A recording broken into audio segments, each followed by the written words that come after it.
Hello friends, आज हम बात करेंगे एलर्जिक राइनाइटिस के कारणों पर और रिस्क फैक्टर्स पर। एलर्जिक राइनाइटिस यानी एलर्जी की वजह से बार बार जुकाम होना। यदि इस बीमारी के रिस्क फैक्टर्स को आप समझ सकते हैं तो इस बीमारी को समझना और मैनेज करना थोड़ा इजी हो जाएगा, क्योंकि ज़्यादातर केस में एलर्जिक राइनाइटिस बहुत मुश्किल होता है मैनेज करना। यदि हम रिस्क फैक्टर्स को आइडेंटिफाई कर सकें, उनसे बच सकें, तो काफ़ी हद तक हम बीमारी को कंट्रोल कर सकते हैं और काफ़ी हद तक हमारी दवाइयों का बर्डन भी कम हो जाएगा। तो आज बात करेंगे इस बीमारी के क्या कारण या रिस्क फैक्टर्स हो सकते हैं। टॉपिक पर जाने से पहले जो लोग हमारे चैनल पर नए हैं उन्हें रिक्वेस्ट करूंगा कि चैनल को सब्सक्राइब करें, वीडियोस को लाइक करें, शेयर करें, फॉलो करें, कमेंट करें, पूरा देखें। टॉपिक इंपॉर्टेंट है, इसे एंड तक देखिएगा। चलिए शुरू करते हैं।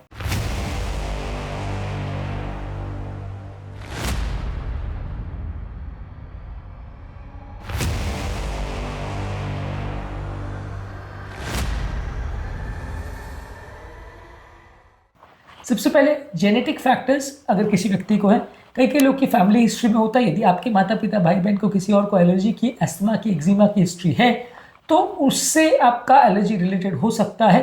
यदि फैमिली हिस्ट्री है तो फिर आपको ज़्यादा चांसेस है होने का, तो आपको डेफिनेटली जेनेटिसिस्ट या डॉक्टर या एलर्जी स्पेशलिस्ट से मिलना पड़ेगा यदि आपको कोई प्रॉब्लम हो रही है, क्योंकि वैसे पेशेंट्स में इसको कंट्रोल करना थोड़ा मुश्किल होता है। Family history important risk factor है। जेनेटिक हिस्ट्री कई लोग को होती है, तो अगर आपके परिवार में ऐसी कोई टेंडेंसी है तो फिर आपको उसको आइडेंटिफाई करना पड़ेगा और अग्रेसिवली ट्रीट करना पड़ेगा। यानी आपके केस में ज़्यादा ट्रीटमेंट और लाइफस्टाइल मॉडिफिकेशन की ज़रूरत पड़ सकती है यदि आपके परिवार में किसी को इसकी हिस्ट्री है तो। इसके अलावा एनवायरमेंटल फैक्टर जैसे कि पॉलन ग्रेन्स है। जब पेड़ रिप्रोड्यूस करते हैं तो ये पॉलन ग्रेन्स वातावरण में फैल जाते हैं और ये दूर दूर तक पेड़ की ग्रोथ करवाने में मदद करते हैं। तो वातावरण में अगर पॉलन ग्रेन्स हो तो इससे भी कई लोग को होता है। वातावरण में अगर धूल और उसमें मौजूद माइट्स अगर होते हैं तो उससे हो सकता है। जानवरों के बाल यानी पेट डैंडर से हो सकता है। मोल्ड यानी फंगस से हो सकता है। कॉकरोच के ड्रॉपिंग्स यानी कॉकरोच के जो फीकल मैटर होता है वो अगर वातावरण में फैल रहा हो तो उससे हो सकता है। एयर पोल्यूशन से हो सकता है। स्मोक से हो सकता है। गाड़ियों के निकलने वाले धुओं से हो सकता है। इंडस्ट्री के आसपास अगर आप रह रहे हो तो इंडस्ट्री से निकलने वाला जो पोल्यूटेंट मैटर है उससे ये प्रॉब्लम हो सकती है। इसके अलावा अगर क्लाइमेट का कंडीशन खराब है यानी वातावरण में ह्यूमिडिटी बहुत ज़्यादा है और अगर वातावरण में पॉलन ग्रेन्स बहुत ज़्यादा है तो उससे भी ऐसा हो सकता है। इसके अलावा अगर आप सिटी में रह रहे हैं तो सिटी में अगर बहुत ज़्यादा फैक्ट्री का काम होता है तो अर्बन एरिया में भी पोल्यूटेंट ज़्यादा होते हैं और उसकी वजह से भी एलर्जी का प्रॉब्लम हो सकता है। इसके अलावा इम्यूनिटी कॉम्प्रोमाइज़ अगर किसी की व्यक्ति की हो और अगर बचपन में किसी को इसका एक्सपोजर हुआ हो, यानी कि बचपन में अगर किसी को डस्ट और पेट्स का एलर्जन का एक्सपोजर हुआ हो तो वैसे लोग को भी एलर्जी की हिस्ट्री हो सकती है। बार बार इसका प्रॉब्लम आ सकता है। इसके अलावा अगर कोई व्यक्ति को माइक्रोब्स यानी कीटाणु का एक्सपोजर ना हुआ तो वैसे व्यक्ति को भी होने का चांस ज़्यादा होता है। इसको हाइजीन हाइपोथेसिस बोलते हैं। बेसिकली ये माना जाता है कि जब किसी कीटाणु का बार बार एक्सपोज होते हो तो आपको की बॉडी एक तरह से उससे रेजिस्टेंस डेवलप कर लेती है। लेकिन जब बहुत ज़्यादा क्लीन एनवायरनमेंट में रहते हो, किसी कीटाणु को एक्सपोजर नहीं होता है, तो कई बार ये ऑटो इम्यून डिजीज बढ़ जाती है, क्योंकि ये सब चीज़ों को प्रॉपरली रिकॉग्नाइज करना और मैनेज करना बॉडी की एलर्जिक सिस्टम नहीं कंट्रोल कर पाती। इसको हाइजीन हाइपोथेसिस बोलते हैं कि बेसिकली ये गंदे एनवायरनमेंट में होती नहीं है डिजीज, ये उल्टा साफ सुथरे एनवायरनमेंट में या क्लीन कंट्रीज में ज़्यादा होती हैं।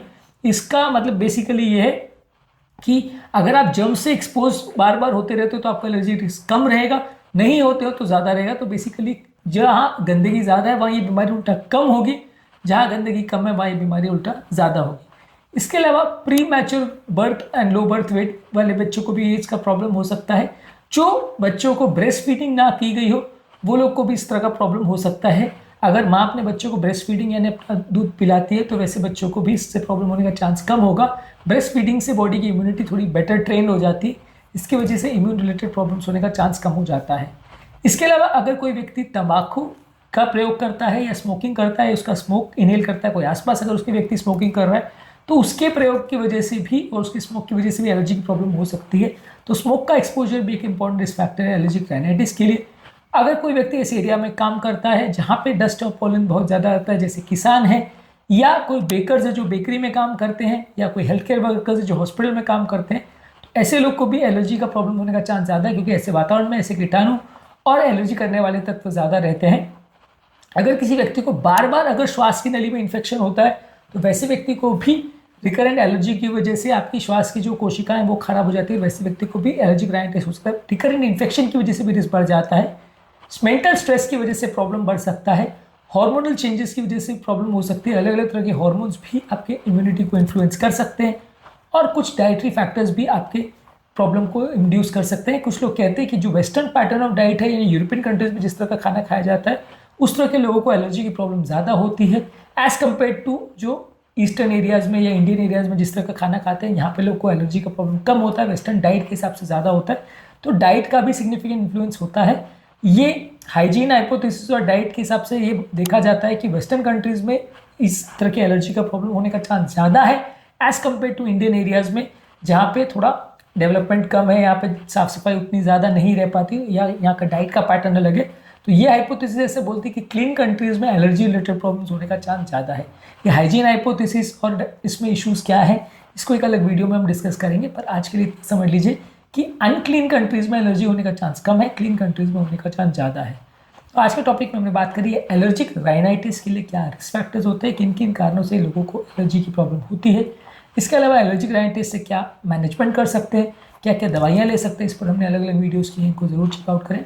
टॉपिक एंड करने से पहले जो लोग हमारे चैनल पर नए हैं, हमने रिक्वेस्ट करूँगा कि चैनल को सब्सक्राइब करें, वीडियोज़ को लाइक करें, शेयर करें, फॉलो करें, कमेंट करें, पूरा देखें।